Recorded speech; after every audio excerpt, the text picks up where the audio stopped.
lights are out, you stumble in the dark.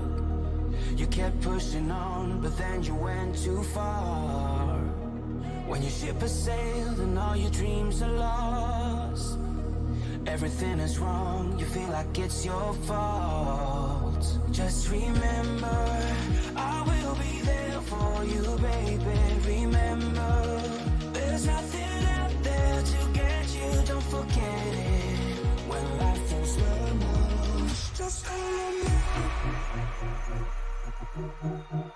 Just call on me. Just call on me.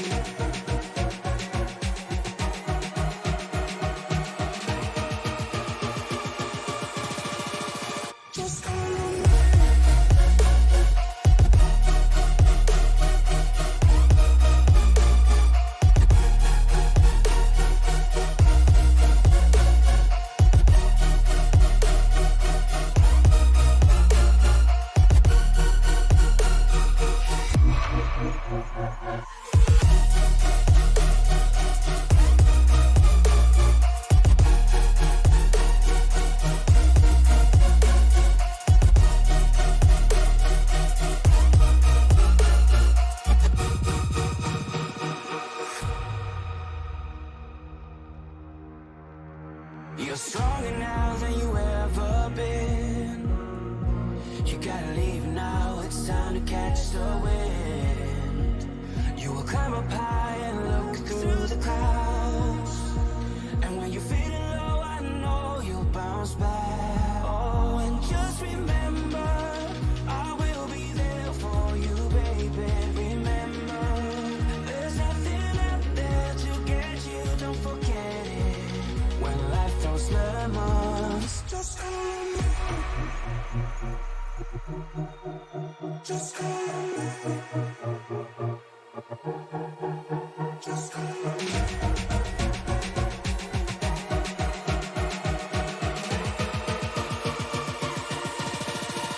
Just call on me.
After a hot night in Phoenix last week, we head a little bit further west, out to Fontana, California for what will be round number 11 of the TNT Truck Series presented by the United Sim Racing Association. Good evening, everybody. My name is Frank Marchese. Thank you very much for making us a part of your evening. Alongside me, as always, is my broadcast partner, Tony Trapasso. And Tony, we head to Auto Club Speedway. One of the last times we'll ever see this track in this configuration. It's going to be a fun night to get back onto a bigger track here for this series. Yeah, it seems to be a common theme over the last couple of weeks. We seem to be having our air quote last visit to this configuration of different tracks. Watkins Glen, now Auto Club, and I think Phoenix was the other one that we're waiting on the rescan of that to come out. But yeah, usually a fun track. Usually fuel mileage is going to be key here tonight. These guys are doing 100 laps or 200 miles around this 2-mile tri-oval here in Southern California. And it's going to be an incredibly fun night. I think the last time I can remember coming here was the very first race for Sim Racers Edge, and we'll be back here for them coming up, not this next Wednesday, but the one after that. So 2 weeks from now, we'll be right back here at this racetrack. One guy who is sitting atop the pile right now, not just in the practice session, but in the point standings as well. His name is Randy Bechtel. As we'll take a look at the point standings. Had a lot better a start to this season. Right now, currently leads the championship by a full race over Jordan Smith, Chris Smith, Evan Pienta, Chase Barry, all in the top 5. All of those guys incredibly close. But Bechtel, from start to finish this season, has been leagues above everybody else. Yeah, absolutely. I mean, this is the type of start to a season Bechtel has needed for a while now to try to get his feet underneath him and make sure that he's put everybody in the field on notice that if you want to win this championship, you got to go through him. Absolutely. And again, reigning defending champion right now is Randy Bechtel after winning the Cup Series championship last year in Season 5. As we look through the remainder of the point standings right now, Casey Sawtek is the driver that currently slots in behind him in the practice times. There he is, blinking away in the number 27. There's the man who currently sits behind him in the points championship right now. That is Jordan Smith. And Jordan had a very good race at the beginning half of Phoenix last week. Randy Bechtel obviously cleaning up in the second half, with pit strategy being his favorite, getting him far enough ahead with a short enough amount of time to be able to equalize the tires out and be able to get that and be able to take that victory. Both those guys ended with 67 laps led last week.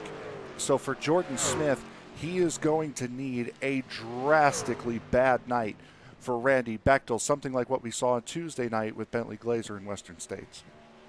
Yeah, absolutely. I mean, we heard Randy say in his post-race interview last week that he doesn't think he was going to be able to hold off the 24 or the 25 if they had been on the same pit strategy as he was. And Scotty Tompkins even said it himself after finishing second.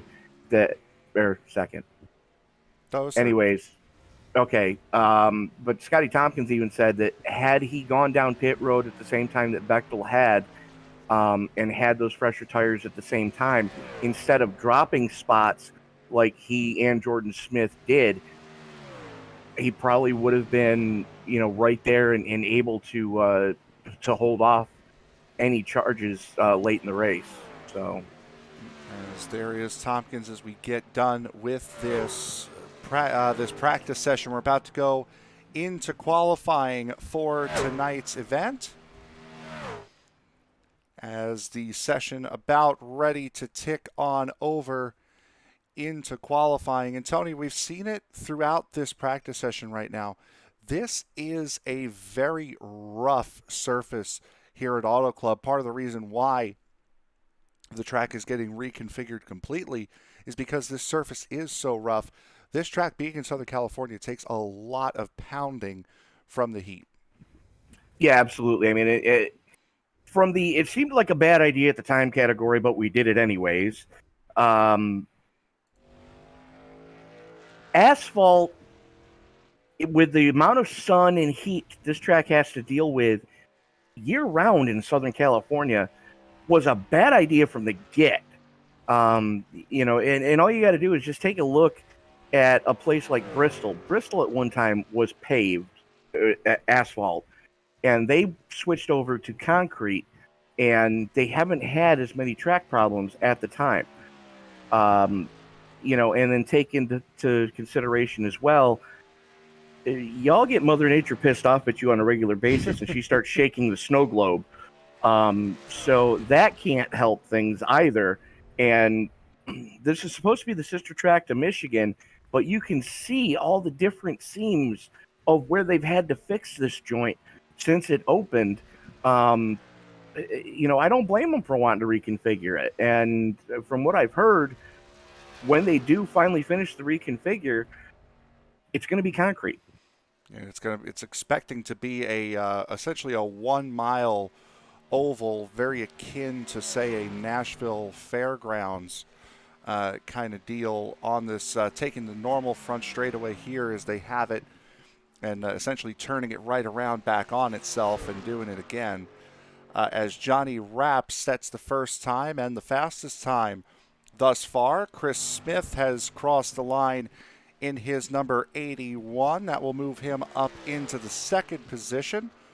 As of right now, Ellis Thomas jumps up into third. Jordan Smith crossing the line right now in fourth. And with how wide this racetrack is, we see Jeff Pogo jump down to the inside to finish off his first lap, put himself up into second. With how wide this racetrack is, Pogo's showing you there are multiple lines to run around here.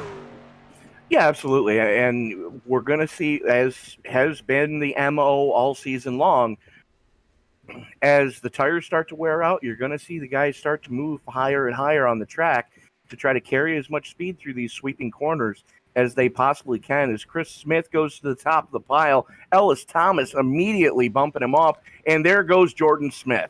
So Jordan Smith will look to sit on pole here. Here comes Jeff Pogo coming out of 4 to the start line now. Personal best on both ends, but will it be an overall session best? No, it will not.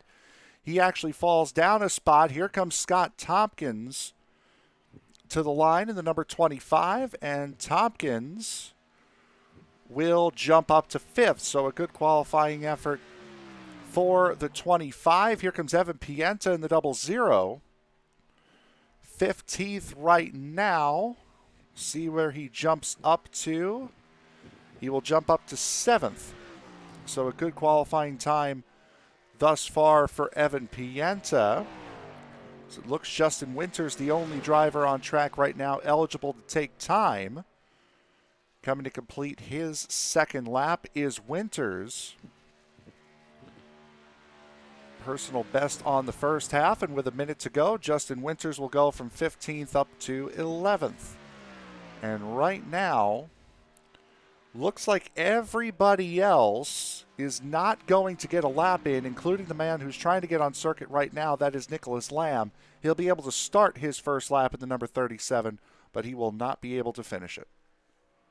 Yeah, unfortunately, waited a little too long to bring that Toyota Tundra out into the fray, if you will. Chase Berry not able to qualify. Randy Bechtel choosing not to qualify. Stephen Holmes doing the same. Jarrett Hagedorn not qualifying as well. So, I mean, there's some heavy hitters back there that are just going to try their luck deep in the field tonight, which, being as, like we mentioned earlier, this track being the sister track to Michigan, this is going to be one of the fastest tracks that these guys are going to see all season. You can actually get the car wound up a little bit more here than you can even at Daytona or Talladega because it's so wide. And because you can carry so much speed in the corners, the draft is key.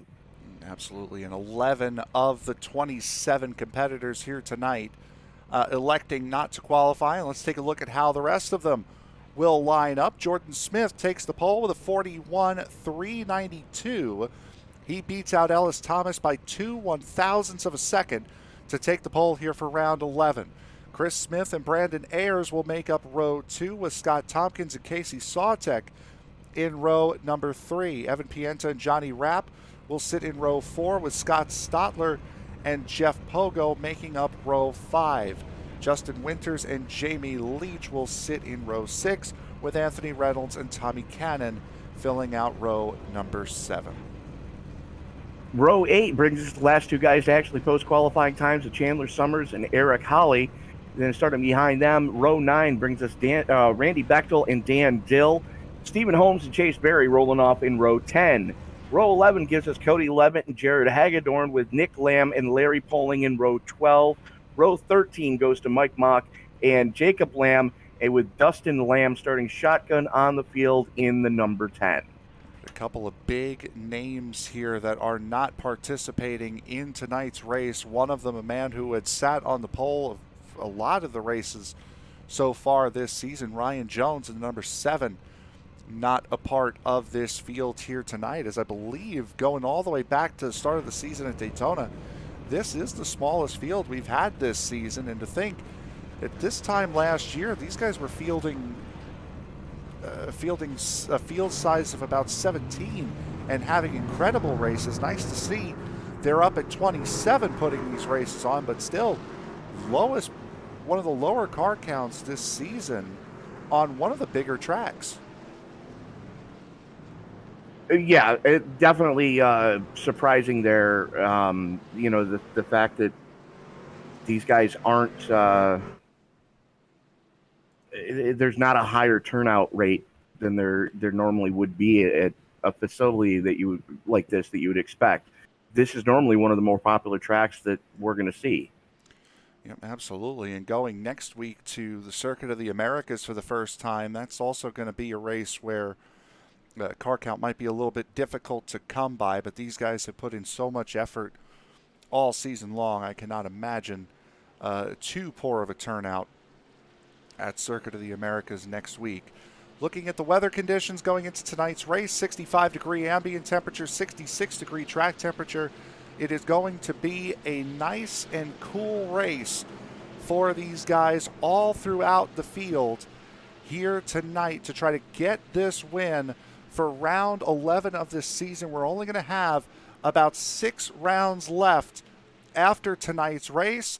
Jordan Smith and Ellis Thomas lead the field down coming out of turn number 4. 100 laps from Auto Club Speedway. We're green.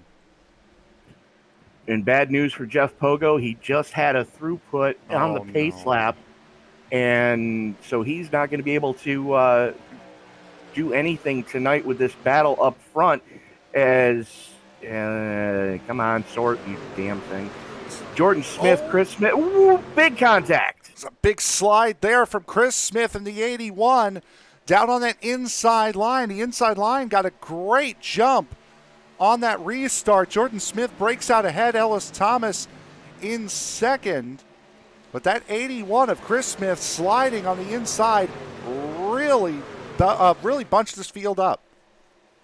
Yeah, he caught the apron in the middle of 1 and 2 and just snapped see you by. Luckily, he was able to correct it as Smith, Thomas, and a very blinking Casey Southwick holding down the top 3 spots right now as Southwick goes to the high line to try to get out of the way as here comes Ayers and Pienta side by side going into 3. Yep, he's 3 wide right now on the outside of Brandon Ayers in the 16, who's in the middle. Now dumps in behind the 27. Now 3 wide once again. The 00 of Evan Pienta there as well on the inside line as Sawtek on that outside.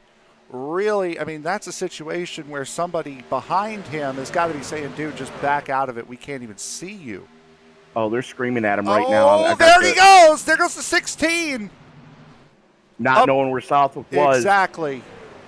They were screaming at Southwick to do something.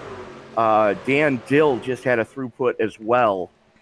And my connection is not the healthiest it has ever been, as it's like watching one of those old-time movies where you got to crank the handle yourself. So back up at the front here, it's Jordan Smith and Ellis Thomas. A little bit further behind, there's Jamie Leach in the 13. He's in the middle of a little bit of an issue. Again, that was exactly why you would want somebody like that to completely back out of it, because that's the only reason why that happened, is because the 16 had no clue where the 27 was trying to leave space just in case he blinked back in, and the 00 didn't realize it, just pushed up. 16 didn't think he could go any higher, and that's exactly why you do not want blinking race cars in a league race, especially. Oh, yeah, absolutely. And, you know, like I said, the guys that were around him were screaming at him I'll put it politely, fix your connection, please. And that's the polite way to put what was said. I can only imagine as we take a look. This is just inside the top 10 here. Pretty much from Scott Stotler in the 5, that Exalta number 5, all the way back to the 51 of Randy Bechtel. And we're also seeing Anthony Reynolds having a little bit of a connection issue here tonight. So we saw it happen with Sim Racer's Edge at Homestead last season. There are certain tracks where connection issues and where connection and iRacing don't necessarily play nice. This appears to be one of them. Yeah, absolutely. It's starting to get it sorted out towards the front of this thing. Nose to tail, about 10 deep. Randy Bechtel's starting to make some headway now, as he's already clawed his way back up into or flirting with the top 10, sitting in 11th right now, as he is now working on the inside of Chandler Summers to try to wrestle that 10 spot away from him. Chandler Summers, and this is the back end of what you would call essentially the first real group. As again, Scott Stotler up in the 5th position in that Exalta number 5. Johnny Rapp there as well. And this racetrack is going to run a lot like Michigan. Now, there is a major difference between Auto Club and Michigan, other than the fact that this place is bumpy as all get out. But snow in the wintertime. Corners, yeah, these corners are not nearly, does not nearly have the same banking as the one at Michigan, as they are at Michigan. So that is also going to play with these guys, especially as tire wear starts to creep in. Right, the corners here are a little bit flatter, but they're also a little more sweeping.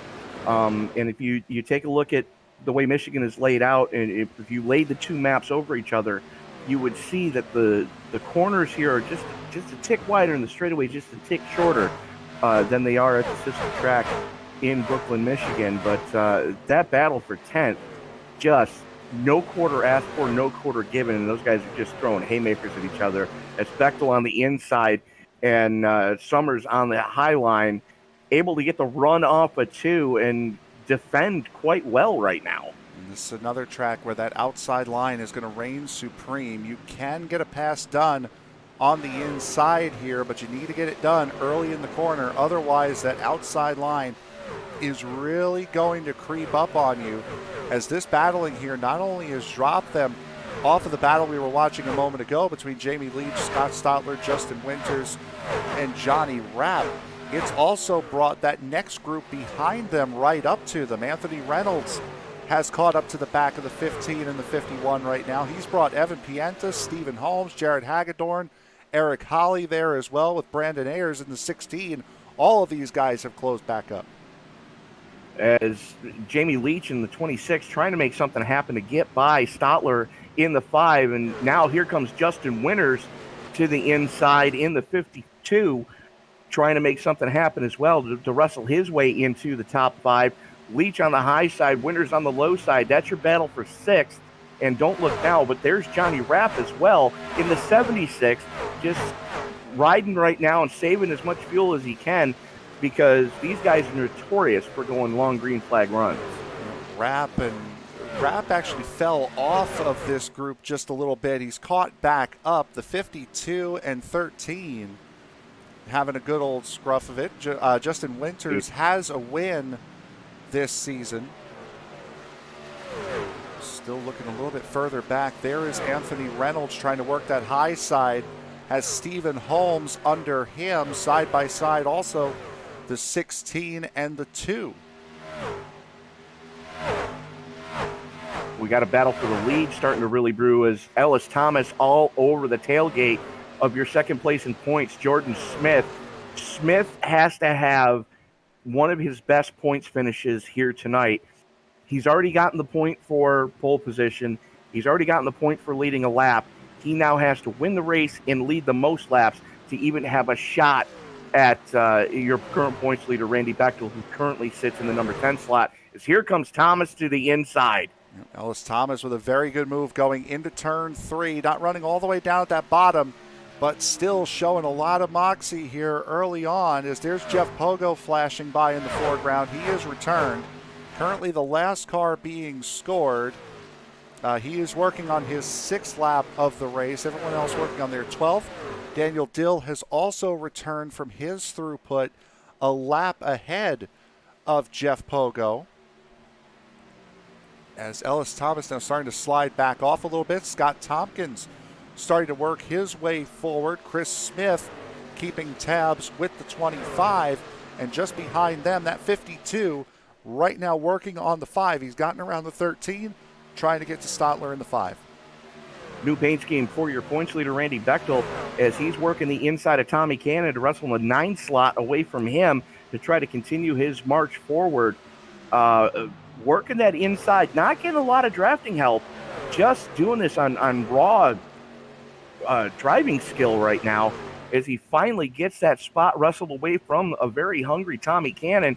Cannon jumps in behind him to try to get the draft down the back chute. It's been about 6 or 7 laps that Randy Bechtel has been working on both Chandler Summers and Tommy Cannon, and now he's finally gotten through both of them. As you can see, that outside line really working for the 5 of Scott Stotler. Jamie Leach there as well. A little bit further back, some more side-by-side action as the 00 and the 16 are side-by-side with each other yet again, getting very close to each other going into turn 1, but this time no dramatics as they head down into the first corner, still side-by-side leading the second big group. Absolutely, as Ayers right now has a lot of damage on the left side of that Grizzly Chevy Silverado, as now here comes Steve Holmes in the Tickle Zombie Ford F-150 to the inside of Pienta in the Peak 00, trying to make something happen there. Holmes has been just continuing to march forward, starting real deep in this field, and there's Chase Berry in the ace as well right behind him. I was going to say, Chase Barry has not worked his way up nearly as quick as his teammate Randy Bechtel has, but still working now, trying to get back up through the field. Started 20th, running in 15th right now, as boy, Stephen Holmes and Evan Pienta not giving each other too much room coming out of turn number 2, going into turn 3. That's Super Flow number 38. That is Cody Levitt. Sitting just behind these guys, Eric Holly, Nicholas Lamb, Jared Hagedorn just looming right there as well. As again, this battle's still continuing here as Randy Bechtel has gotten up to these guys. Jamie Leach has gotten around and has stayed around Scott Stotler, and now we're 3 abreast here for what would be the 6th position.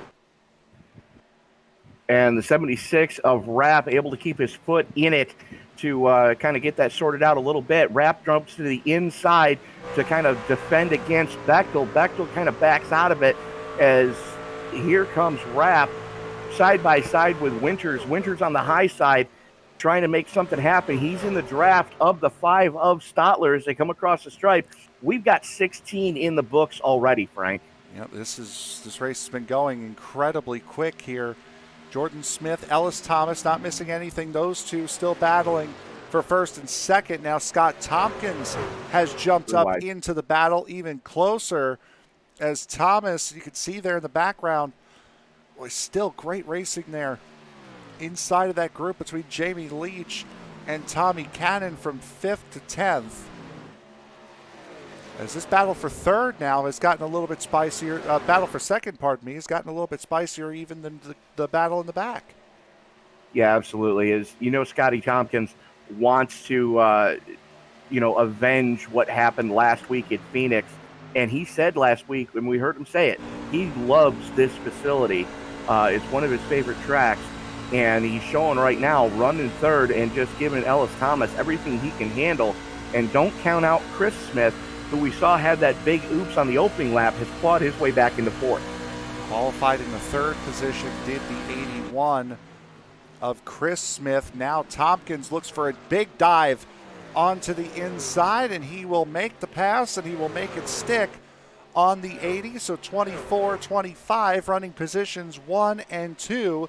Meanwhile, a little bit further back, Randy Bechtel battling with Justin Winters. That will be for the 7th spot as the current points leader, trying to work his way methodically up through the field. Tommy Cannon trying to pick up a position on Johnny Rapp. That would be for 9th. A gentleman racer is Randy Bechtel because, I was watching what he was doing in practice, and he was one of the faster trucks in the practice session. Big moment for the 47 of Cannon coming into 3. Just missed that, unfortunately, as Cannon still battling there with the 15 and the 76, is now going to lose out to the 15 and the 76. But getting back to what I was saying, Randy Bechtel electing not to take qualifying, starting deep in this field, back in the deep 17th. teens, I believe it was 17th, and, has already clawed his way up 12 spots and looking to get a 13th right here as he pulls alongside Jamie Leach, jumps in behind him going on the back chute, and just on an amazing drive right now as Tompkins and Ellis Thomas side by side right behind Chris Smith in the 81.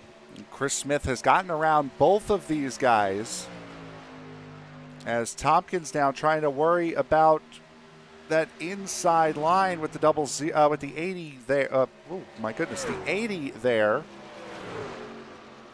Just pushing up the track just ever so slightly. Meanwhile, Jordan Smith has gotten out to a 1.6 second lead as we see them head down the back straightaway. I could have swore I saw Jeff Pogo right there with the 24. Unless my eyes are messing with me. Just got new glasses today, so that very well could be the case. No, Pogo's having connection issues again. Well, there you go. So Bechtel giving Jamie Leach all he can handle right now to try to wrestle his way into the top 5. And he's been working that low line all night. Bechtel has had a game plan and has not deviated from it from the drop of the green. It does seem like this and the last couple of tire models. Now, there was a big update to iRacing last night. Which sucks. So 2 nights ago. Nothing really happened as far as the trucks or the tire models or even this racetrack. The last couple of tire models here, it's been single file running on the outside line. You can make a pass on the inside work, but the outside line is really where you want to be.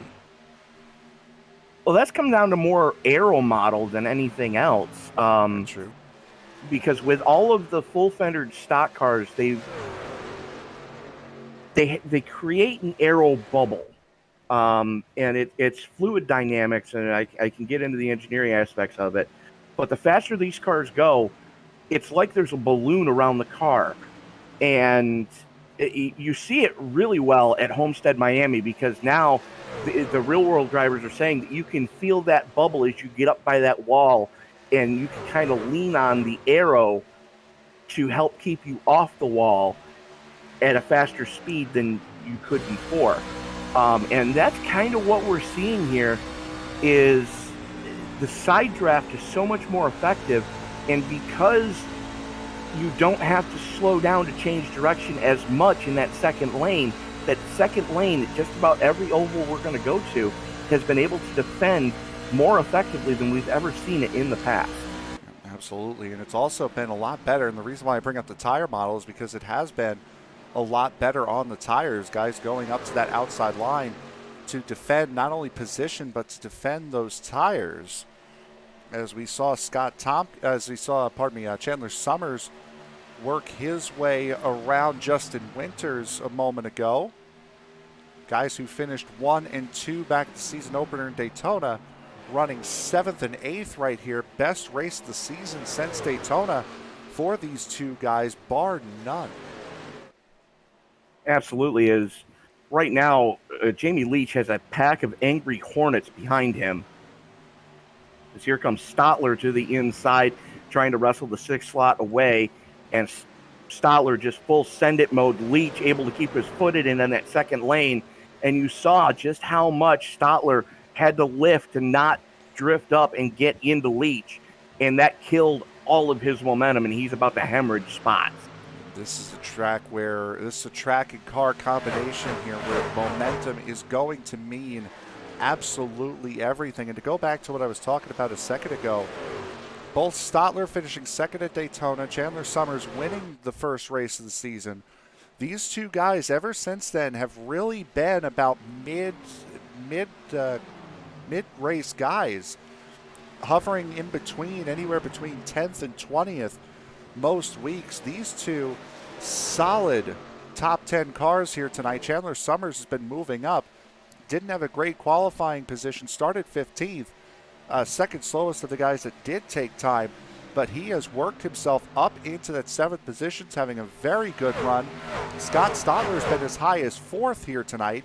And only now, because he's broken momentum and has gotten out of the line that he wants to run, is starting to fall back. But he's still even in the top 10 right now. Yeah, absolutely. These guys are just picking them up and laying them down. And, everybody's running respectably right now. They're not doing anything crazy like we sometimes can see out of frustration. And this is where the frustration level is going to start to ramp up. These guys got 27 laps in the books, with these current set of tires. They're just hanging on right now as we're past the quarter mark, and these tires are going to start screaming right now. As we've seen in the past, we're looking about a full second fall off for everybody in the field.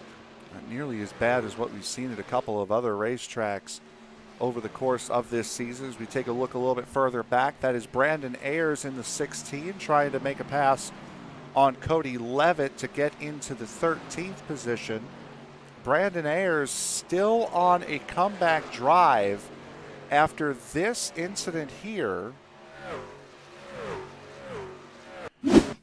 Coming through turns 1 and 2, you see the 16 there in the middle, the 00 there as well. 00 squeezes him up, 16 doesn't give an inch. Expecting the 27 to be on the outside, he never was there. That's what's put the 16 and the 00 both towards the back. Brandon Ayers trying to work his way up through the up to the front. Evan Pienta doing the same thing, having a little bit harder time in that 00 Ford F-150. With a track like this where aero is so key and the draft is so huge, any little bit of damage, and those trucks have seen better days. It's going to cripple them all night long.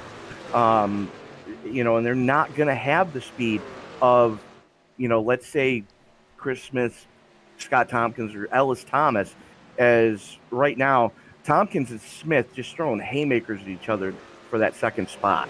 Those guys ever so slowly closing in on Jordan Smith in the 24 right now. It's only by about a half a tenth a lap, but still these guys are starting to make their way towards the top of the field. As that's Jordan in first, Jordan the top, Chris on the bottom there, if you're looking at that graphic. And you can see it's not by much. It's by, that time it was 3/100ths of a second. But that 1.7 second lead has come down to 1.3 as we inch closer and closer to this this pit cycle and a possible caution with guys trying to get back up to it on fresh tires. Those were the words I was looking for. Well, I mean, and the other thing you got to take a look at is you take a look at Ellis Thomas and Randy Bechtel. That gap is steadily increasing. You know, and it's not by a lot each lap, but that last time by, it was a full tenth that Bechtel gave up, and oh boy. Yep, caution is out now.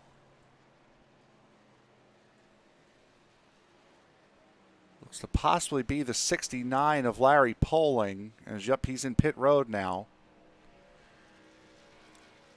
And I think that's the 1 of Chase Barry. Oh, sorry, that's the 21 of Mike Mock, the 10 of Lamb also with damage. Let's take a oh, that's already started. So coming out of turn 4. Yeah, that started with Poling. Oh, my goodness. No, that started before Poling. That was the 10. That was Dustin Lamb. Yeah. That was the 10 way out of the racing line. It looked like he was trying to get it woed down to try to take it down pit road, and just too much brake bias, and oh, jeepers. He was coming out of pit road. Backed it up all the way into 1 and 2. He was coming out of pit road. Going into turn 3 here. He's on that outside line. Oh, no, back end kicks out, and that's exactly what I was alluding to, with a possible caution coming out for fresh tires, and that was exactly it right there. And Larry Poling took one heck of a hit.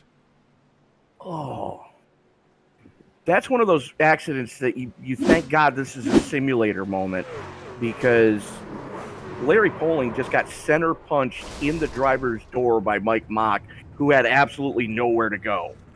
And even before that, he got shot up into the outside wall. So a couple of would-be really hard hits for Larry Poling as we now see the pit cycle start to take place. Jordan Smith in his box.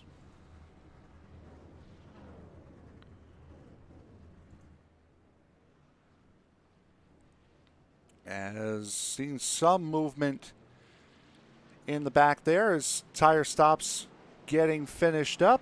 There we go. Scott Tompkins jumping Chris Smith on pit exit. So we are under our first caution of the night on lap 34. A big 3-car accident between Dustin Lamb, Mike Mock, and Larry Poling right before the pit cycle.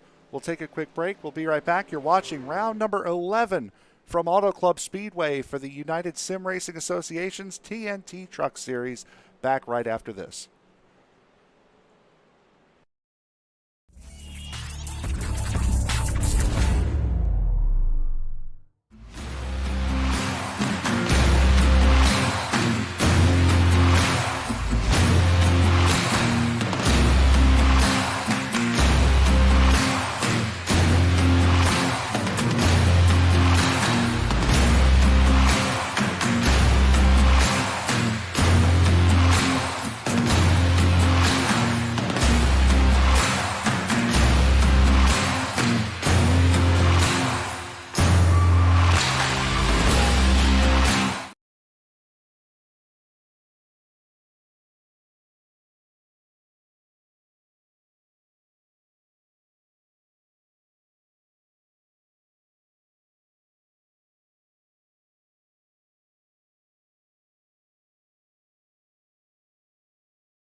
About to go back to green flag racing here from the Auto Club Speedway. Working lap 36 of 100. Jordan Smith and Scott Tompkins will lead them down. Smith has chosen the outside lane for this restart.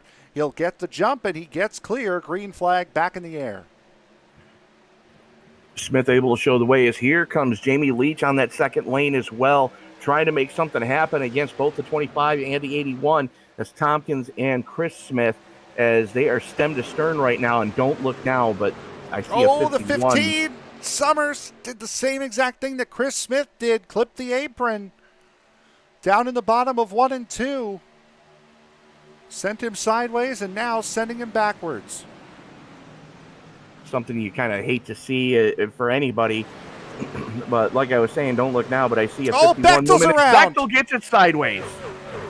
What a save by the 51 of Randy Bechtel, getting big time loose in the middle of turns 3 and 4.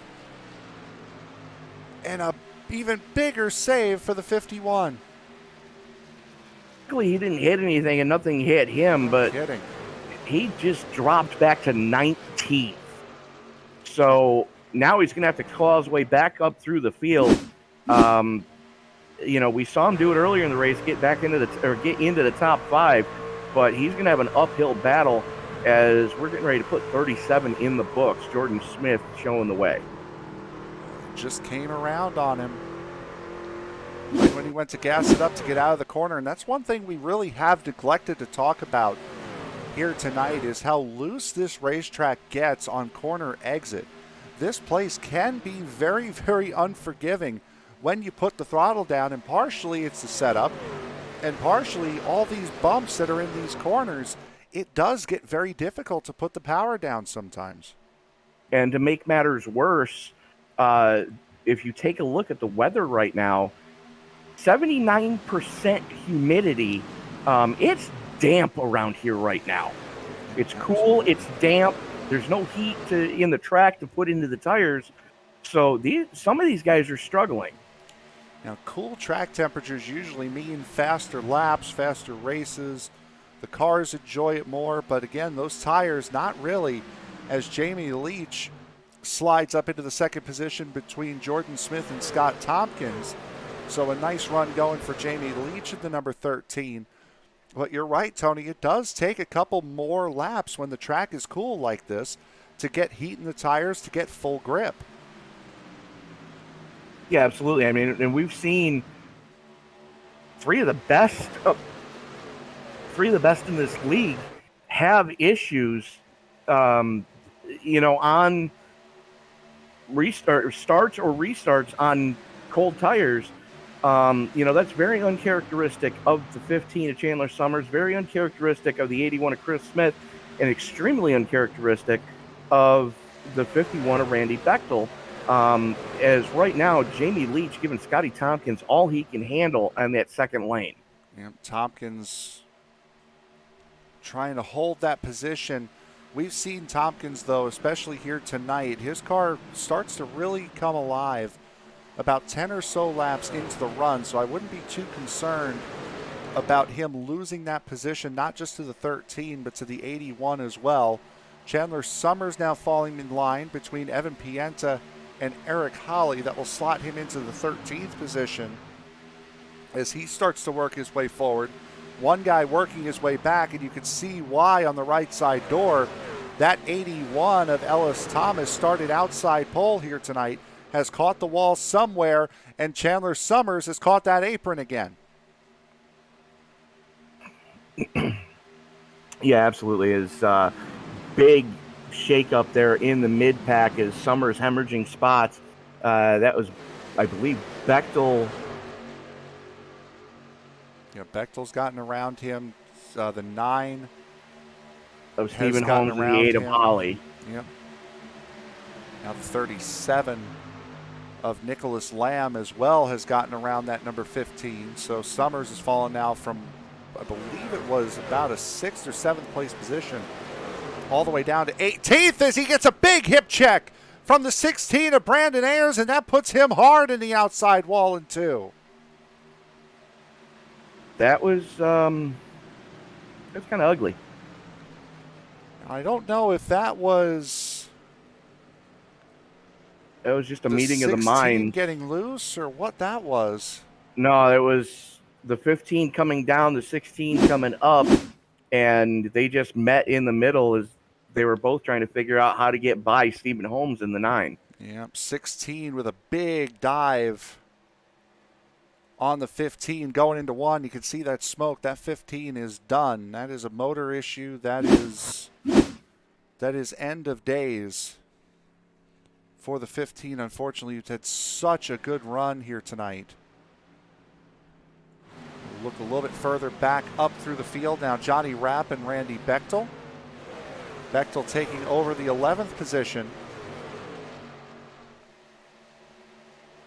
We had confirmation during that commercial break. A lot of storms going through Florida right now where Jeff Pogo lives.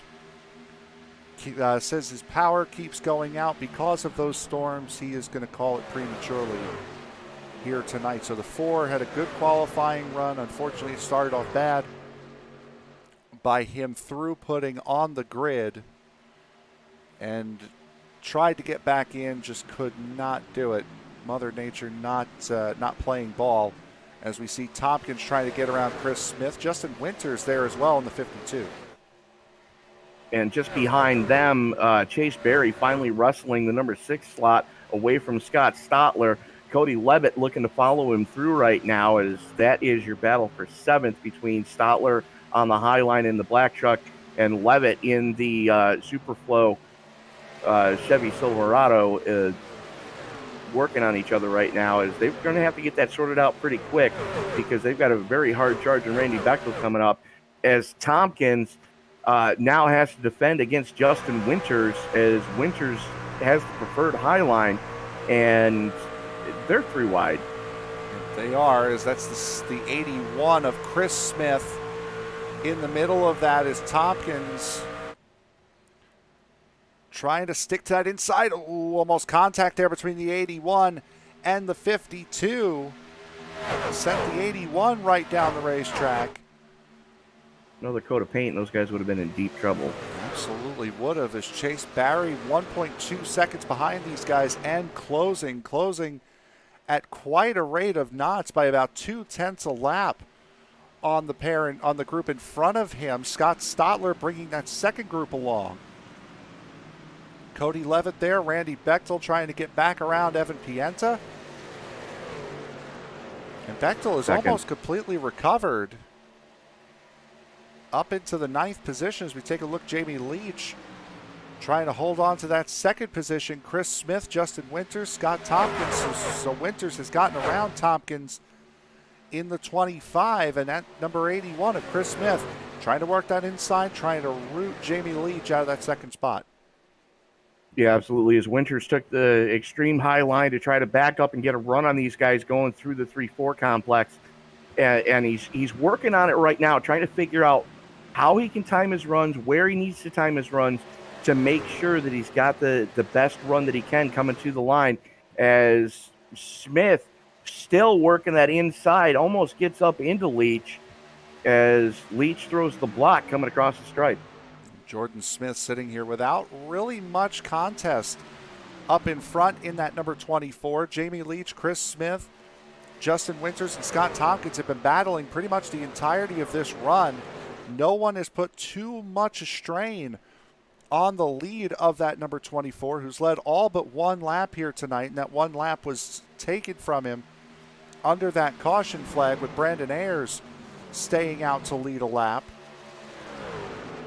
So Smith right now, coming to the line, he'll be 47 for 48. So he did clip that wall a little bit coming out of turn 4. Jamie Leach with the best run he's had in quite some time.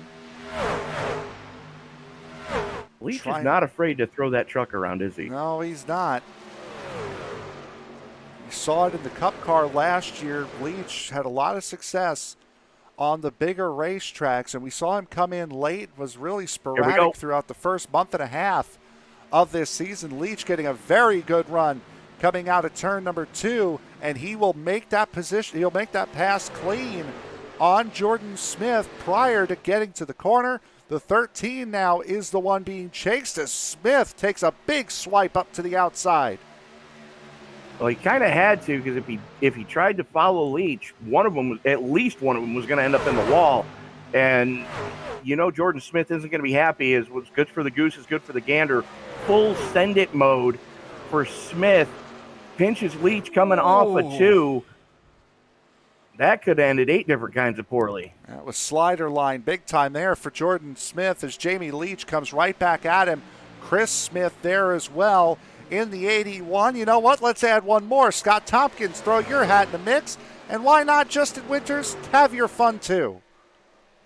Leach almost getting into Tompkins coming off a 4. They were almost 3 wide for a second there.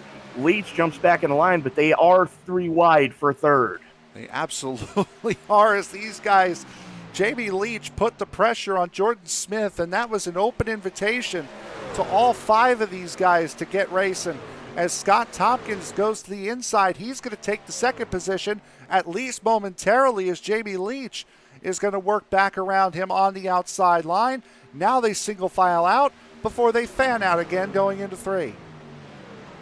Tompkins still trying that inside lane. Leach able to defend quite well, keeping the momentum up on that second lane. Ooh. Pinches Leach up into the wall, almost contact coming off of 4.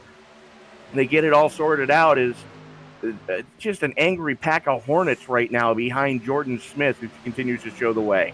I don't know if that was a sudden snap of the back end coming out there, or if that was a side draft attempt from the 25 coming out of 4. Either way, I think it was a side draft attempt because he just did the same thing there, just not as dramatic on the 13. Meanwhile, Chase Barry watching all this behind. I'm sure he's very happy with the show he's being treated to up in front of him. So I'm sure he also wants to get into the mix. Absolutely, as he is steadily reeling this top 5 in, and I would say he's bringing Randy Bechtel with him, but Randy Bechtel is bringing himself along for the ride, as he's already clawed his way back into 7th after dropping to 19th after catching the apron on the restart. Randy Bechtel has gotten back up to that group as Scott Stotler and Cody Levitt have all been passed by the number 51. So you can still see in this battle here as Tompkins has taken a solid second position. Jamie Leach there as well. Justin Winters and Chris Smith, the biggest loser of all that. Jordan Smith, however, gains a 0.4 of a second advantage of breathing room. Just outside the top 10, battle for the final spot in the top 10, Johnny Rapp and Tommy Cannon going at it for the 10th spot. Yeah, absolutely. Those guys are just hammering tongs right now as Chris Smith working on Justin Winters a little bit further forward. But I'm looking back at the 16, currently runs in the 18th slot, second to the last truck on the lead lap, and it doesn't look like there's any life left in that truck, Frank. And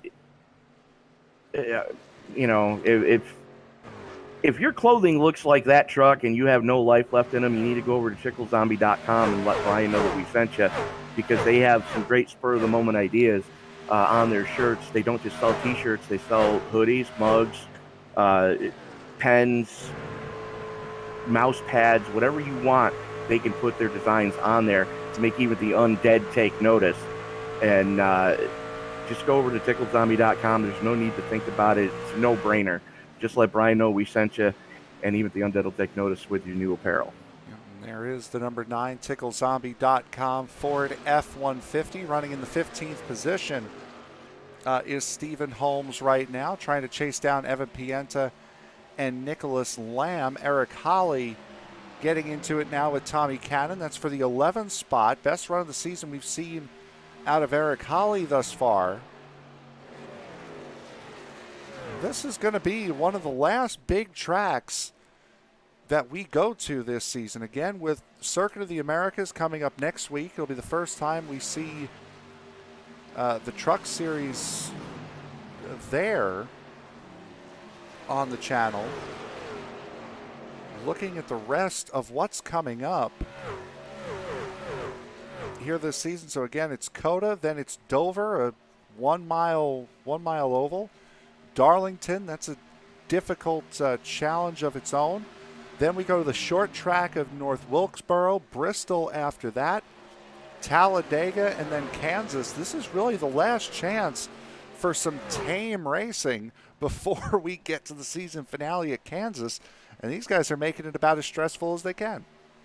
That last series of 4 races, you can consider that murderer's row. Yep. As Wilkesboro. Not the easiest track to get around. I mean, yeah, if you're a short track specialist, you can get it figured out pretty decently. And then Bristol's a crapshoot, and so is Talladega. Yes, and then you get back to the normality, the cookie cutter, if you will, of Kansas Speedway. So I mean, every track we go to has a personality and a life of its own.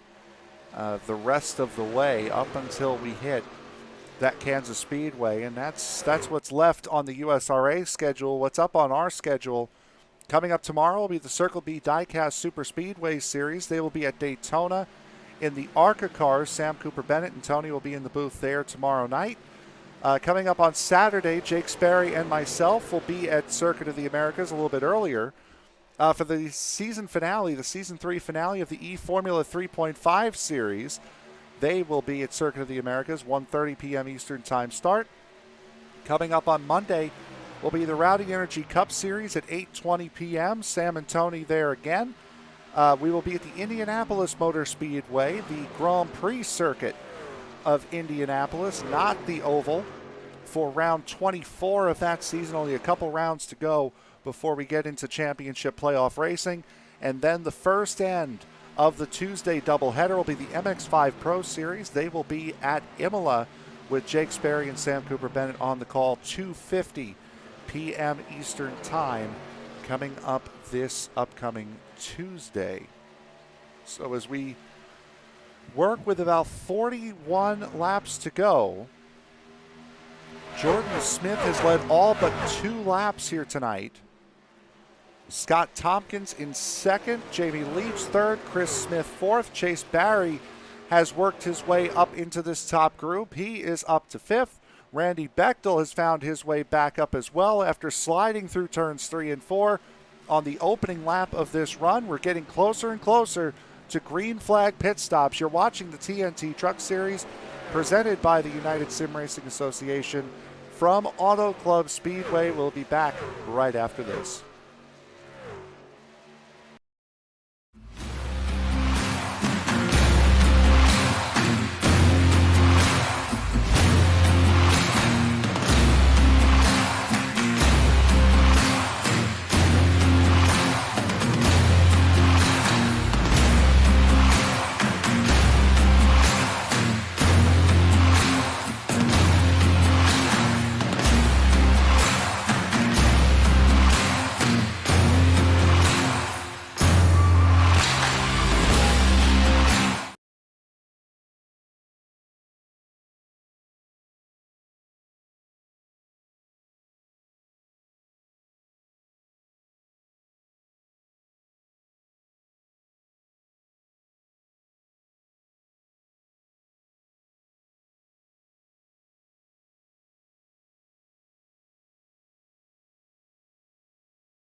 Back again with 36 laps to go here from the Auto Club Speedway. This, with all intents and purposes, should be the money stop if we go green the rest of the way. Cody Levitt in, Evan Pienta in, Stephen Holmes have come in. Those guys are in pit road now, as a matter of fact. Drivers who have retired is that's Jamie Leach that went in, Eric Holly, Scott Stotler, pardon me, into pit road as well. So guys starting to trickle in here. Guys who are no longer participating in the race. Casey Sawtek, after the contact that caused the incident between the 16 and the 00, retired. Anthony Reynolds out of this race on lap 13. Jeff Pogo out on lap 14.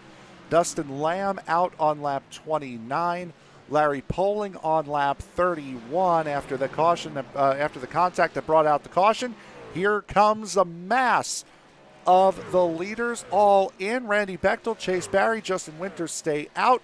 Jordan Smith, Scott Tompkins, and Chris Smith come in. Yeah, that was a hard charge for the three of those guys coming to the line, trying to gain as much time as they can. Bechtel stays out and inherits the lead. And he's got Chase Berry in tow, Justin Winters right there with him.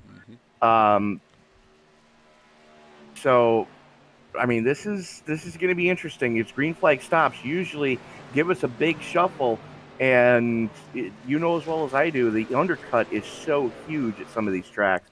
We're looking almost 2-second fall off right now after 33 laps on these tires. Cody Levitt was nowhere near Jamie Leach prior to the pit stops. Levitt has jumped Jamie Leach on this pit stop cycle, and Levitt only came in a lap before the number 13 did. This is a big wiggle from him as we see the top three come out. That's Scott Tompkins, who's gotten out ahead of both the 24 and the 81. As we see Randy Bechtel dive to the inside, he must be coming in this time.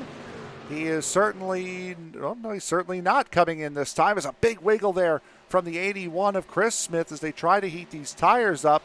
Cody Levitt now has found himself in the battle for the effective race lead. Yeah, absolutely. Is Tompkins right now picking up where he left off last week, having a real strong truck after green flag pit stops. Flirting with disaster, though, is how low he's running in the corners on cold tires. Oh, geez, Jamie Leach almost ran into the back of the one coming out of turn 2, and he was picked behind the 81. Had to really whoa up and almost spun it out coming out of turn 2. Once again gets the big run going into turn 3 against the 1. Here comes the 51. The 1 comes in as well. The 52 coming into pit road now. That will give the lead over to Johnny Rapp. And right now the 51, the 1, and the 52, I would say, are really the only three that can certainly make it from here.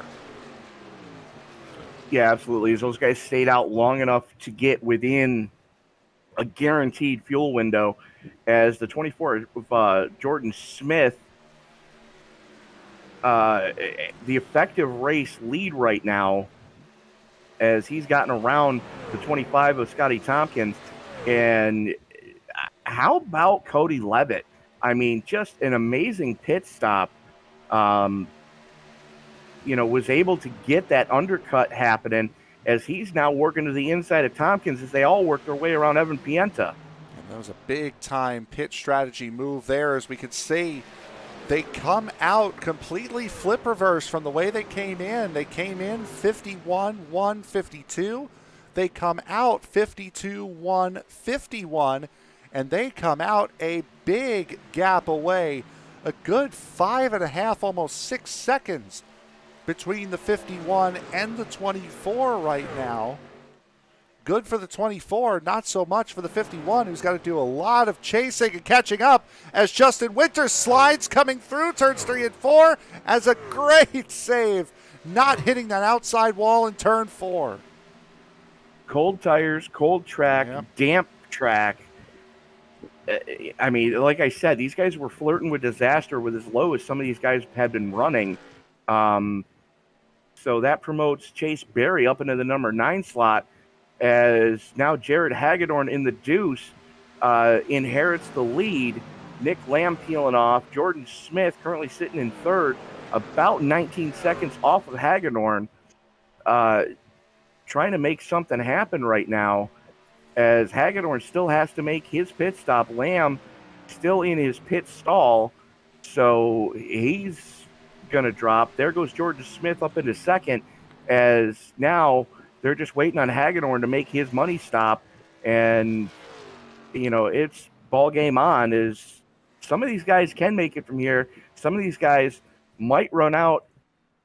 If we get green-white checker, they're screwed. Jared Hagedorn now coming into pit road, so he will surrender the official race lead to this Mad Pack coming up behind him. The 00 of Evan Pienta that's in this battle is not for position. He has been lapped trying to fix damage that he sustained earlier on here tonight. You could also see some of the connection issues there for the 00 as well, so he may be 5th in line, but he is 17th on track right now. Also, talking about guys that that are no longer participating in the race, Larry Poling has been on pit road for 32 minutes at this point and counting. Mike Mock retired after that incident. Chandler Summers has been in pit road for the last 22 minutes and counting. Jacob Lamb done. Scott Stotler's been in the pits for the last 5 minutes. And Daniel Dill, I believe, is in pit road now, servicing his car. So 18 drivers remain, and we see a good amount of them right here battling for race lead. Jordan Smith showing the way. Scotty Tompkins just biding his time right now. And again, still impressed by the 38 of Cody Levitt, as he now defends against Chris Smith in the 81. As you mentioned, Evan Pienta 2 laps down. And there's Jamie Leach in the 26 at the tail end of that freight train. That is your battle for the final step of the podium, as Leach goes real high going through 3 and 4. And that's been the line that Jamie Leach has been running in that number 13. Cody Levitt, the Las Vegas native, got himself up here on pit strategy, came in on lap 64. Jamie Leach came in on 65. The other drivers in this group came in on lap 66. That is, including Evan Pienta, who all came in on lap 66. So Levitt has the oldest tires of the group, but only by about a lap or two, as he's really putting Chris Smith under some pressure right now in the 81. And to add insult to injury, Dan Dill got popped for speeding off, has to go back down pit road. So Daniel Dill, again, another one of the drivers that very early on in this race had a throughput. It was a couple of laps down before the night really even began for him. We'll look a little bit further back. That is Brandon Ayers and Tommy Cannon. These two battling for the 12th spot, and Cannon will take it away. Johnny Rapp trying to hold on against Stephen Holmes. That is for the final spot in the top 10. Justin Winters still has not yet fully recovered from that slide through 3 and 4, still falling backwards into the 9th position. Chase Barry up in 8th, Randy Bechtel in 7th. Eric Holly is the man they're chasing in the number 8. Holly also came in on lap 65.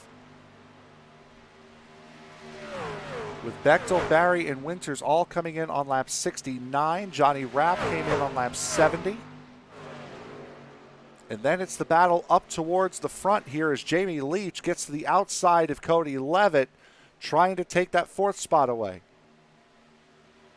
Levitt going low on that one, just looking for a good points night is the Las Vegas native, as right now Leach trying to get a double coming off of Smith. Run on the outside for the Great Lakes Brewing. Number 13 is Smith. Not anything for him, as Scott Stotler just had a throughput.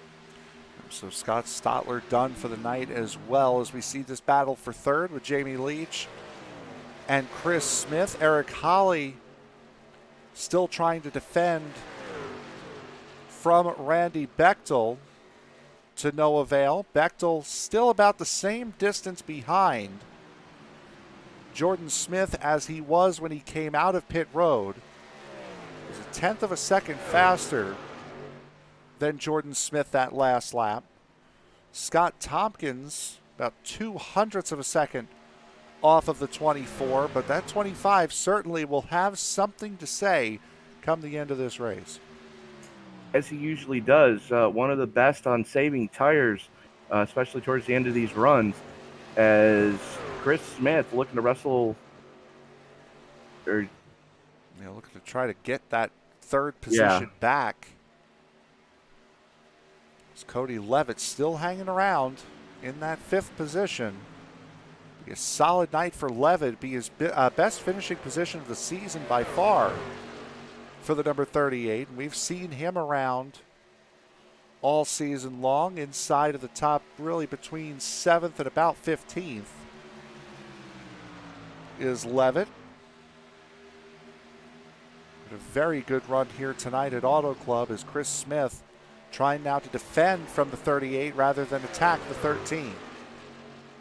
And just want to point out, currently biggest mover of the race, Cody Levitt in 38 after starting 21st on this field.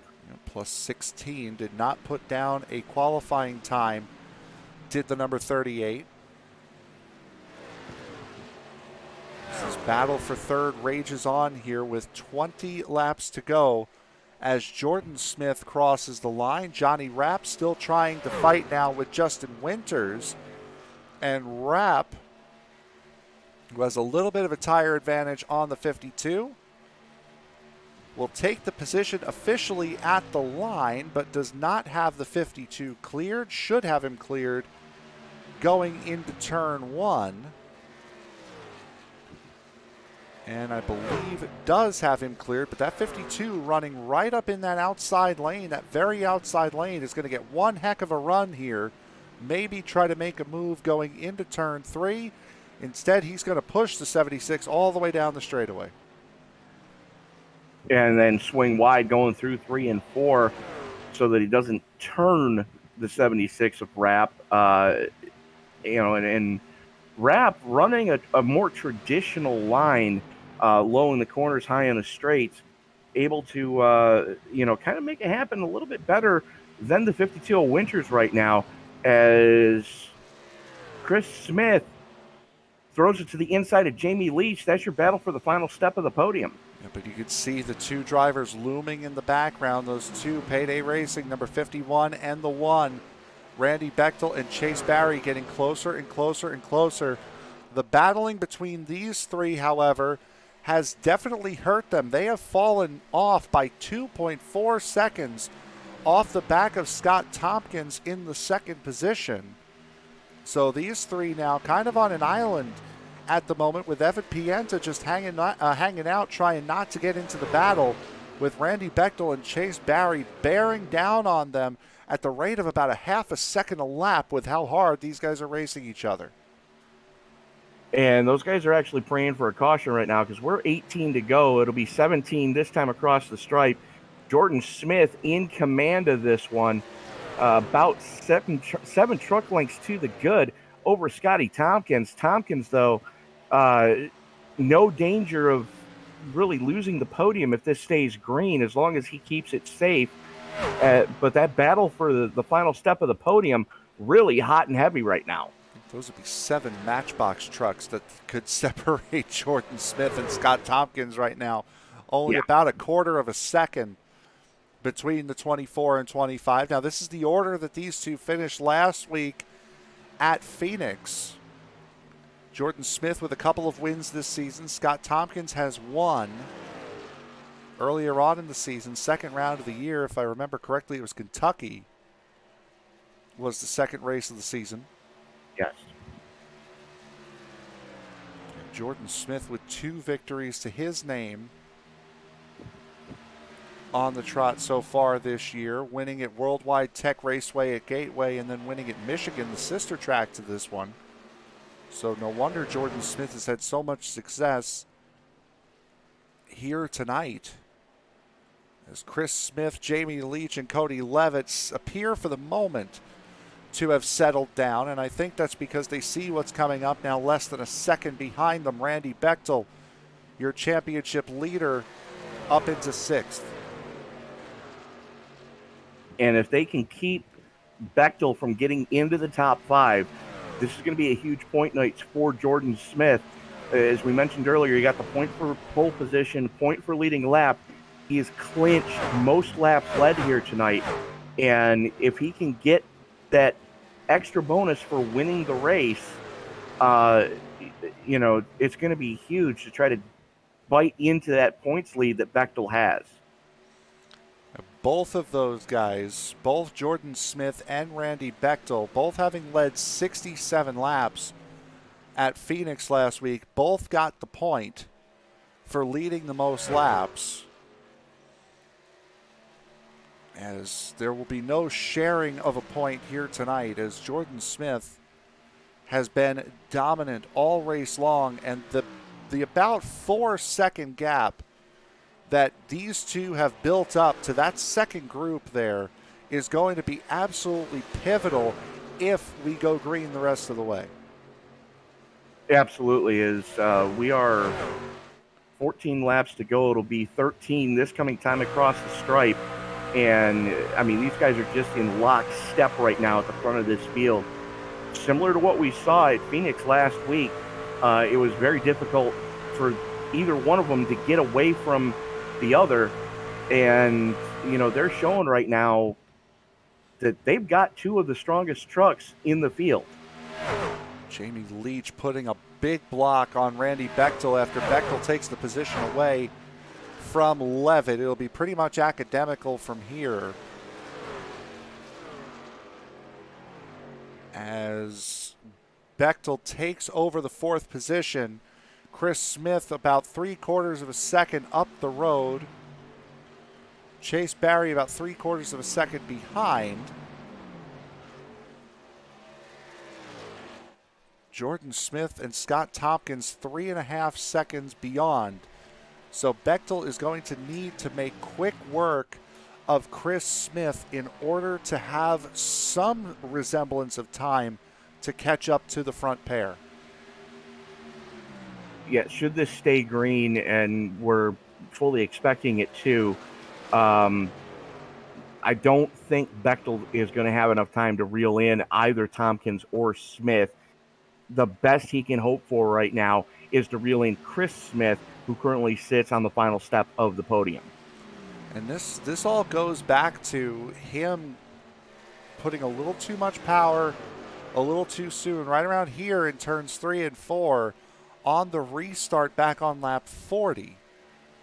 That putting him all the way back from a top 5 position down to 19th, the last car running on the track, having to work all the way through the field on that first stint, coming out behind everybody on this pit stop, has put him further behind even still, had to come up from 6 seconds beyond the race lead where he very well could have been.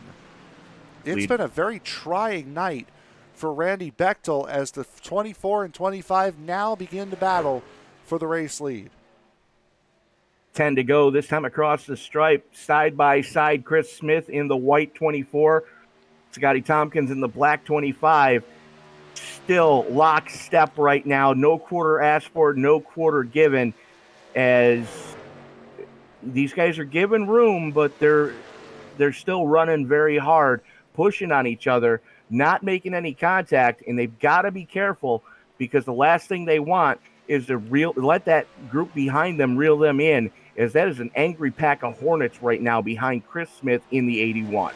Absolutely. Jamie Leach, Chase Barry, Cody Levitt all battling right now for what would be the effective 5th position, as Tompkins and Smith getting really close. Coming out of turn 4, 9 laps to go, and this is exactly what Randy Bechtel wanted to see. He wanted to see those two start to battle for the race win to give him some hope of getting up to the front. Well, Smith able to keep it wound up in that second lane, but Tompkins just squeezing him on corner exit, as Bechtel throws it to the inside of Chris Smith to wrestle the final step of the podium away from him. But this battle for the lead rages on. Those guys in lockstep. Last time through coming out of 4, Tompkins ran Jordan Smith up towards the wall, gives room this time as we are 8 to go. This time across the stripe, Tompkins and Smith still in lockstep. Bechtel has cleared Chris Smith for third, so now the chase is on for the 51 as these two run side by side. The only way Tompkins is going to be able to do this is a big, and I mean big, dive going on corner entry. Jordan Smith almost has him cleared. Tompkins starting to catch back up on entry. Tompkins is going to get the lead. Smith is going to pinch him down the racetrack, though. Tompkins with a little bit of a connection flash as they catch up to the lap car of Larry Poling. Smith would have led that lap. My goodness, how close can you get? About 2 1,000ths of a second. There you go.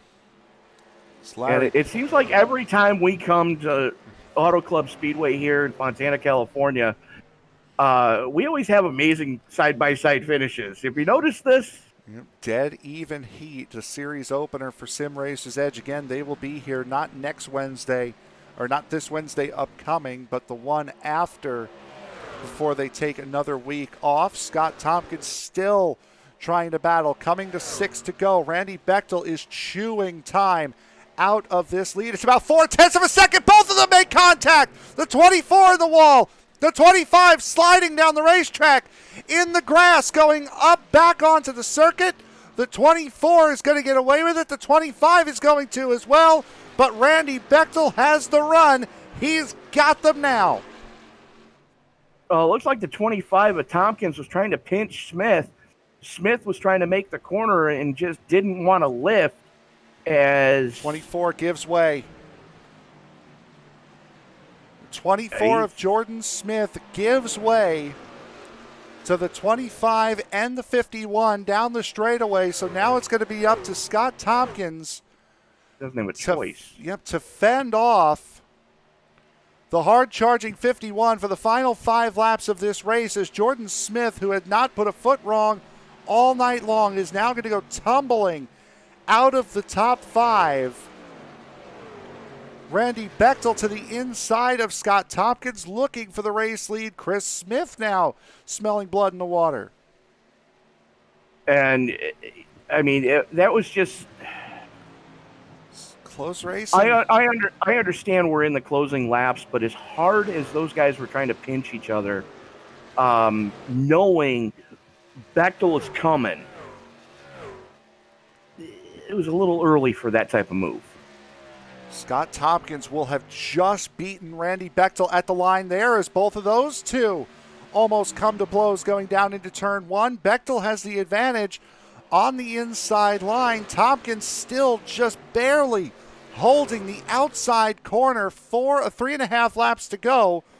Tompkins still has life in that number 25 with whatever damage he has to the right side of that car. He still has life in it. He's still able to battle the 51. Bechtel is clear of him now. Will he still be clear of him coming out of 4? He will not be. And he'll hold the position. Randy Bechtel to the race lead.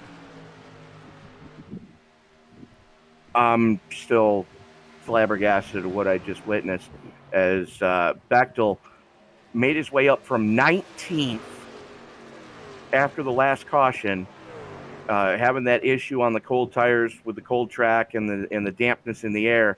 And here comes the 81 of Chris Smith trying to wrestle the second spot away from Tompkins.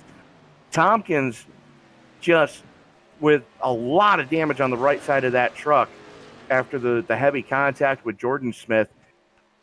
The aero is just completely gone in that Chevy Silverado of Tompkins.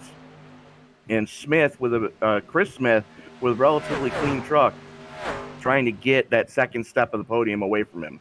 Jordan Smith, by the way, has fallen all the way down to the 8th position in danger of losing that position all to Justin Winters now on that outside line.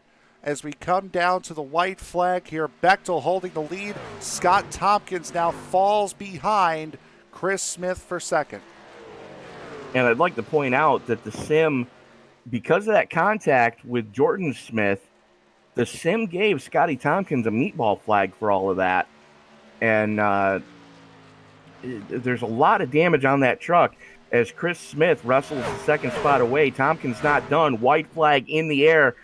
Bechtel with a 4-truck length lead over that battle for second between Chris Smith and Scotty Tompkins. Well, if either one of them got the meatball flag, they have not served it and will take a 1-lap penalty once they cross the line here.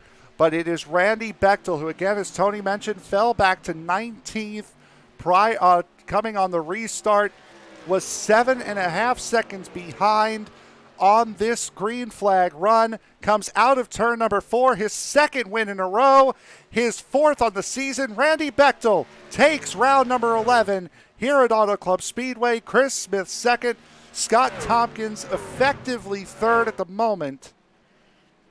The meatball got cleared. Okay, so the meatball did get cleared, so Scott Tompkins will take officially the third position. Chase Barry a second behind. And Jordan Smith, who had the best car unarguably all night long, with that contact with 6 to go, comes home in 9th. That's heartbreak for Jordan. Had one of the strongest trucks all night long. Legged it out in the opening salvo of this race before the first caution came out. He was 2 seconds, almost 3 seconds to the good over the battle for second. And, it's heartbreak. That's the only way you can describe it. Take a look here. This is the lap prior, just to see how close these two had been racing. And these guys were side by side like this for a good 4 or 5 laps. Jordan Smith on the outside. I believe it's going to be coming up here on this lap. There's a little bit of contact, or what could have been contact, side to side in 3. And look at, you can barely fit between those two. Little bit of a wiggle there out of 4. Both of them come together just before the line. 24 hard in the wall. Sideways contact and sliding from Tompkins. That damage is what did the 24 in. The 25, again, just a little bit of side damage. But that killed his momentum enough to be the be-all, end-all here for the night. As we will go now to our race winner, Randy Bechtel. And Tony, I believe you have him now. Randy Bechtel, back-to-back wins on the West Coast swing. Talk us through what you saw with coming to 6 to go. My name is... I was telling my teammate Chase, because we were, I feel like we could have by a lap or two too late. I'm like, they are racing way too hard too early. And then I seen him touch. I'm like, they messed up hard. And I think Jordan got on the wall, and Scott was down the apron. It looked like pure chaos to me. And you just kept your foot in it, and we got by him to Randy, we talked about it during the pre-race that you're definitely putting the entire field on notice that if they want the championship this season, they got to go through you to get it. Well, I guess just like last week, this is probably 2 races in a row that I shouldn't have won. They kind of came into my lap, I would say. So if they keep giving to me, I'm going to keep taking them, right? Absolutely. That's the best way you can do it. To quote my late father, when we go golfing, I'd rather be lucky than good any day. Of course. But we change gears next week. We're not on the ovals. We go to the Circuit of the Americas. Your thoughts going into the road race next week? I haven't ran it very much. I think I ran it in the GT car for a couple of laps. I'm not really sure how the truck's going to do there. I have a feeling Steve and Evan are going to be pretty good there. They usually pretty good at the Daytona road course. Chase is pretty quick on road courses too. I'm just hoping to stay on the track. That's my goal for Coda. Well, that's usually half the battle when you go to a road course. But Randy, before we let you go celebrate, is there anybody you want to thank for tonight? I want to thank my teammate Chase. Worked pretty good there on the after that pit stop. Brandon Ayers, him and Evan had some issues there at the beginning.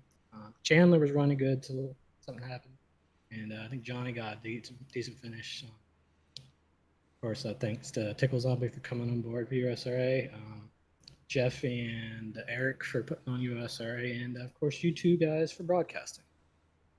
All right, Randy, congratulations on going back to back here on the West Coast swing.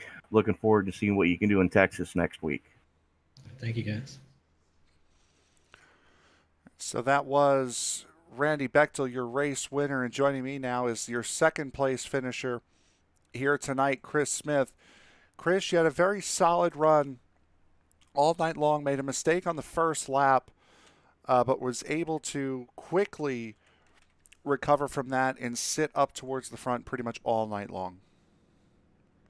Yeah, the draft sort of was the big equalizer tonight. It kind of kept me in the game there right after that first mistake, and restarts were kind of a trouble spot for me on the caution. The restart right after that one, I got loose again, and I think that me getting loose kind of messed Randy up and got him loose too. And luckily, we were both able to keep on going from that. But yeah, it was real solid.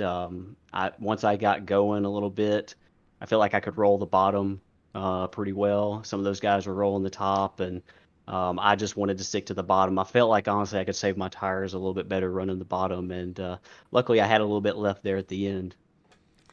What was it like tonight trying to battle? You were in a couple of very lengthy battles with Scott Tompkins, Jamie Leach, Cody Levitt there for a while, Justin Winters you'd battled back and forth with tonight. What was it like with how wide this racetrack is to be able to battle like that? It was a lot of fun. The second stint, I was just talking to Scott before you guys pulled me in here, and that second stint was a lot of fun. We were kind of going back and forth, top bottom, whatever we had to do to get position on each other, and it was a lot of fun. It was a fun track. I don't really care for the draft being the way that it is. It kind of it feels like it just kind of keeps you in the game. Maybe if you shouldn't be in the game, but it was fun. I honestly had a lot of fun tonight. It was probably the most fun I've had on one of these big tracks. It's not like Michigan. It's not like Michigan in the sense where you're almost wide open the whole way around. Here, you've got to sort of finesse the truck a little bit more than you do at Michigan. It's got that big track feel with the short track race style. We go to Coda next week.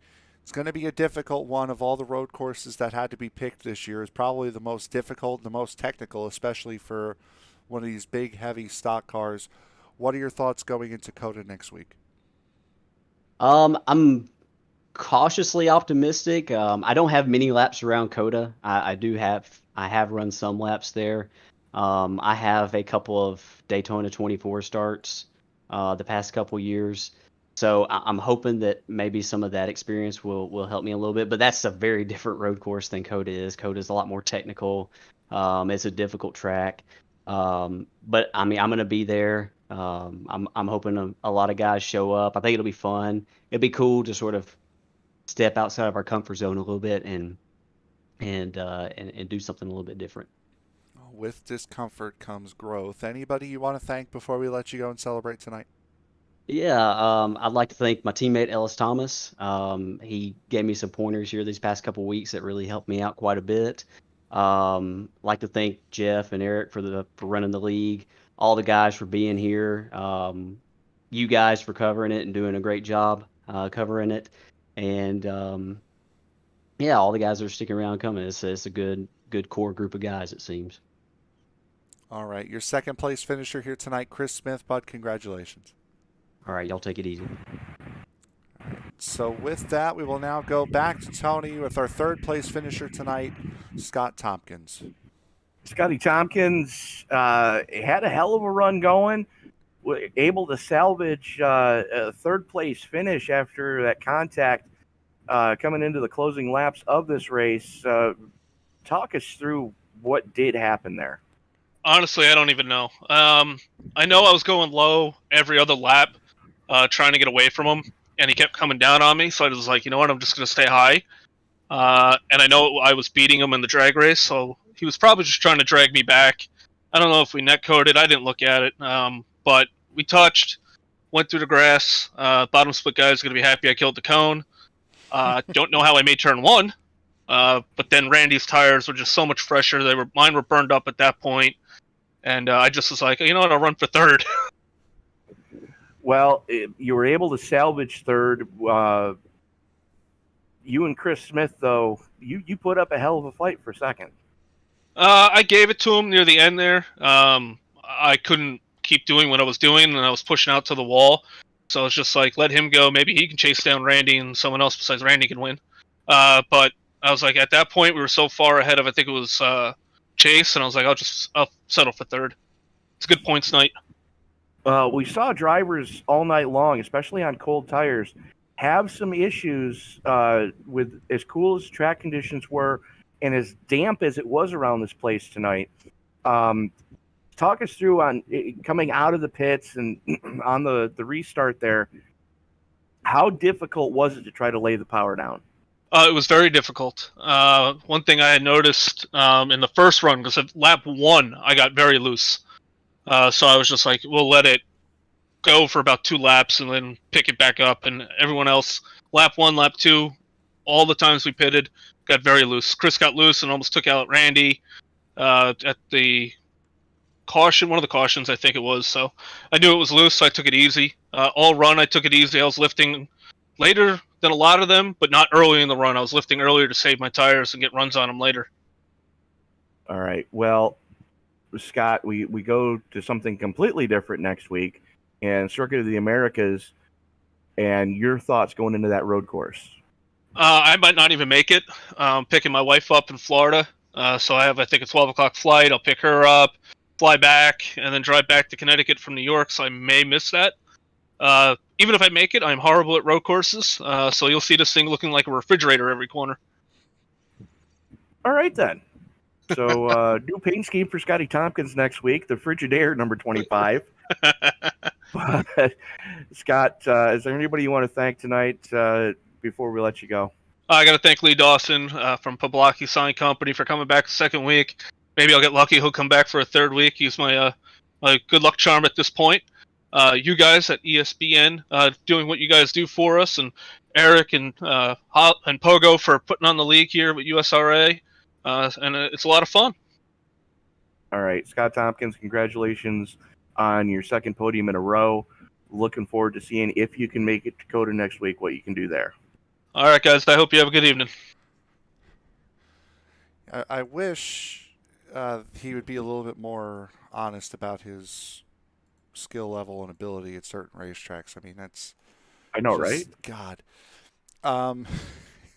And by the way, him mentioning the bottom split guys being happy about the cone, that's a reference to a weekly iRacing video series on YouTube that goes up. It's called Arca Break Weekly by the guys at Team I5G.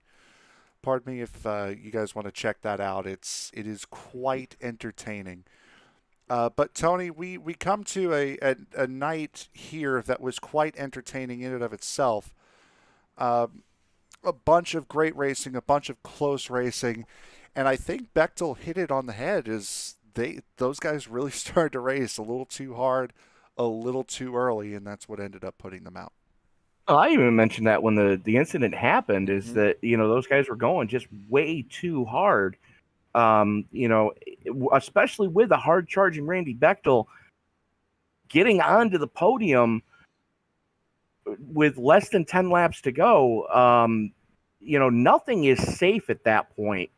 And, had they not pushed as hard as they did, who knows? We might have had a completely different finishing order than we saw tonight. Yeah, absolutely. We could have. And let's take a look at said finishing order as we start to wind down here tonight. Randy Bechtel takes his second consecutive victory, his fourth overall on the season. Chris Smith and Scott Tompkins round out the podium with him. Chase Barry and Cody Levitt with his best finish of the season in P5. Jamie Leach, Johnny Rapp, Justin Winters, Jordan Smith, and Eric Holly round out the top 5. Stephen Holmes, Tommy Cannon, Brandon Ayers, and Jared Hagedorn round out the cars that finished on the lead lap. Ayers never really recovering from that incident he had with Evan Pienta back on lap 3. Yeah, it's kind of unfortunate because, I mean, Ayers had a strong truck early on. 15th going to Ellis Thomas in the furkids.org number 80. Rough night for him, and that truck's definitely seen better days. Evan Pienta, Nick Lamb, Dan Dill, Scott Stotler, and Jacob Lamb rounding out your top 20. And then we see Chandler Summers, Larry Poling, Mike Mock, Dustin Lamb, Jeff Pogo with a ton of connection issues tonight. Same thing going for Anthony Reynolds and Casey Southwick, who basically was the cause of the incident between Pienta and Ayers. Connection issues put him on the hauler after only 3 laps. Yeah, absolutely. An unfortunate night for a lot of guys who appeared to have connection issues, whether it be via weather or just connection to the sim. Again, it has been a little iffy since the update that came out yesterday, which is rather typical for iRacing. It should clean up by tomorrow night. And speaking of tomorrow night, it'll be the Circle B Diecast Super Speedway Series, round number 3 from Daytona. Sam and Tony will be in the booth there for the ARCA cars, round number 3 for the Circle B Diecast Super Speedway Series. Coming up on Saturday will be the eFormula 3.5 Series Season 3 finale from the Circuit of the Americas at 1:30 p.m. Eastern Time. Myself and Jake Sperry will be in the booth there. Sunday we have off, but on Monday we return with the Rowdy Energy Cup Series. We will be at the Grand Prix Circuit for Indianapolis at 8:20. Tony and Sam yet again. And then coming up on Tuesday will be the first of the Tuesday doubleheaders. It'll be the MX5 Pro Series. They will be at Imola starting at 2:50 p.m. Eastern Time. Jake Sperry and Sam Cooper Bennett in the booth there. Tony and Ben Bruno will be in the booth for the nightcap on Tuesday night. That'll be the Western States Racing League round number 7 from the Pocono Raceway. So for all of us here at ESPN, for my broadcast partner Tony Trapasso, I'm Frank Marchese. Thank you very much for making us a part of your evening. We will see you next week from the Circuit of the Americas for round number 12 of the TNT Truck Series season. And we will see you also tomorrow night for round number 3 of the Circle B Diecast Super Speedway Series season at Daytona. Good night, everybody.